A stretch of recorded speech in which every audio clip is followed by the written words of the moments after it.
Baik. Sekarang Profesor Zaitun. Profesor, sorry. Kiai Haji Zaitun. Terima kasih. Mungkin sekaligus Bang Karni mendoakan saya. Iya. Saya alhamdulillah juga sudah doktor, tinggal profesor ya. Assalamualaikum warahmatullahi wabarakatuh. Alhamdulillah wassalatu wassalamu ala rasulillah wa ala alihi wa ashabihi wa wala wala hawla wala quwata illa billah. Ini tentu menjadi suatu semacam dentuman ya.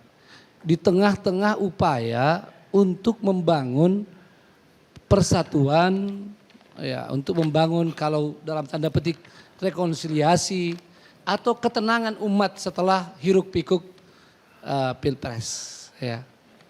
Sebetulnya sebelumnya sudah ada ya dari beberapa pernyataan, misalnya ada anggota kabinet, semua orang sudah tahu, sudah mulai tenang sedikit, tiba-tiba ada lagi ini ya. Sehingga ada saja orang-orang yang, ya saya katakan ada orang-orang, saya sih jarang ngomong kalau termasuk di medsos. Ada yang mengatakan bahwa ini jangan-jangan memang rezim agak bingung nih gimana memilih pejabat. Ya ada yang bilang seperti itu. Tapi kita fokus kepada pernyataan Pak Yudian. Ya. Termasuk dengan ralatnya. Itu kan jelas-jelas pernyataan itu, dan nanti tolong kalau ada ahli semantik lah ya. Itu sudah terpotong seperti kata Prof. Suteki tadi. Jelas pernyataan itu. Katanya lihat konteksnya. 39 menit saya terpaksa nih walaupun sangat sibuk lihat lagi dari awal. Ya. Itu tidak ada kaitannya. Semua penjelasan itu tidak berkaitan. Kalau halusnya ini seperti di waktu kita masuk perguruan tinggi, pernyataan salah, alasan salah dan tidak ada hubungan. Ya. Yang agak sedikit bombastis anak muda katakan, jaka sembung bawa golok, tidak nyambung titik-titik. Ya. Jadi saya kira sangat jelas. Ralat itu pun ya sebetulnya lebih banyak seperti kata orang ngeles. Ya, iya ngeles saja. Lebih bagus kalau insyaflah ya wahai manusia jika dirimu bersalah. Ya, cuma memang di negeri kita ini kalau ada yang seperti itu ya pertama mahal, yang kedua takut. Kalau insyaf minta maaf bersalah tiba-tiba harus diganti. Padahal itu kan bagian dari risiko. Karena kita sudah terjangkiti penyakit materialisme akut. Ya, nilai-nilai itu tidak lagi begitu berharga. Kadang kita malu sama orang Jepang. Saya mohon maaf, saya juga ini pernah mengajar di Jepang 5 tahun. Mengajar Pak Karni. Iya. Kita malu sama mereka. Jabatan setinggi Perdana Menteri. Ya, mereka bisa kalau salah mengaku minta maaf. Ya, dan mundur. Ya. Itu kan resiko. Apalagi kalau jabatan sebagai kepala BPIP. Dan saya lihat di awal-awal itu juga disampaikan ini seolah-olah sebagai sebuah kesadaran. Ya, tidak lagi mengejar dunia. Tapi kalau orang membaca, orang awam akan melihat ini kira-kira satu dari dua nih. Mungkin ada kepentingan tertentu, mau menyenangkan orang tertentu, ingin mendapat pengakuan lebih. Atau yang kedua dari alam bawah sadar. Iya. Dan itu kan akan dilihat dari bagaimana track record seseorang. Kalau seseorang itu sudah terbiasa kontroversi, ya, saya tidak usah ulang-ulang karena waktu berharga. Maka itu bisa terjadi di alam bawah sadar. Maka sesuatu yang tidak nyambung bisa masuk. Kalau ada orang-orang ilmiah saja lihat, kok bisa?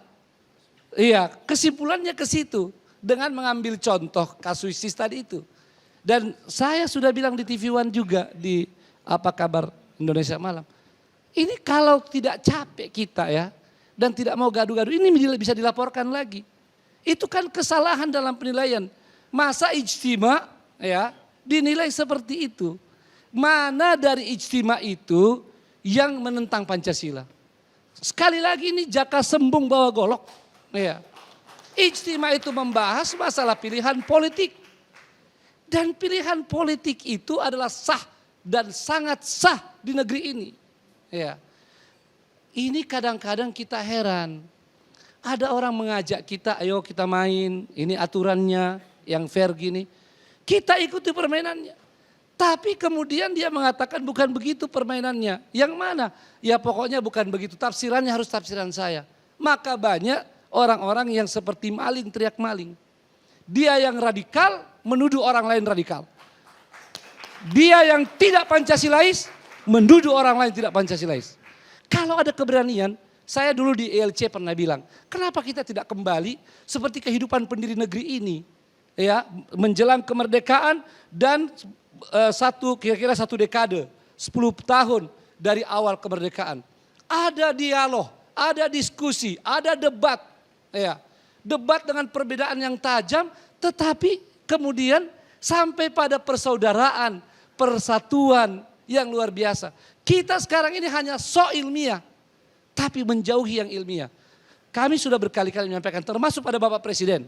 Ya, kami pernah bertemu. Silakan Bapak, waktu periode pertama nih, bikin dialog nasional. Undanglah yang dianggap yang paling ekstrim. Mari bahas semua persoalan bangsa dimulai daripada hal mendasar. 4 pilar negara, Pancasila, Undang-Undang Dasar 45, Bhinneka Tunggal Ika, dan Negara Kesatuan Republik Indonesia. Saya ini alhamdulillah kiai, saya hafal juga semua itu. Ya. Jadi kadang-kadang orang memandang ini kiai jenggotan, ini nggak ngerti ideologi. Mari kita bertemu. Saya sering bertemu dengan Romo Mangunsuseno. Sejak dari TVRI, alhamdulillah. Jelas kita kadang-kadang ada dialog, tapi tidak pernah ada masalah. Saya kalau bertemu, saya yang datang beliau. Kenapa? Saya lebih muda. Ya, saya selalu ada beliau. Ini yang kita mau bangun. Marilah sayangi negeri ini. Mari sayangi negeri ini. Para pejabat seperti Pak Yudian ini, kita mau tanya, apa benar sayang negeri ini? Apa tidak cukup hiruk pikuk kita di Pilpres? Dan kita di Majelis Ulama ini bayangkan, kenapa tidak keras pernyataan Sekjen MUI? Kita lagi mempersiapkan Kongres Umat Islam Indonesia di Bangka Belitung tanggal 26 sampai 29 Februari. Dan itu justru temanya meneguhkan ideologi Pancasila. Di samping ada orang-orang sekuler, orang-orang liberal yang menarik-narik Pancasila ini ke arah yang sudah tidak karuan. Bahkan ada yang tega menyusun RUU tidak menjadikan Pancasila sebagai dasar. Kalau mau tahu cek aja sendiri. Ada RUU. Tidak lagi menyebut Pancasila sebagai konsideran landasan hukum. Selain itu kita juga jujur, fair. Masih ada orang Islam walaupun tinggal sedikit segelintir yang belum memahami baik Pancasila ini.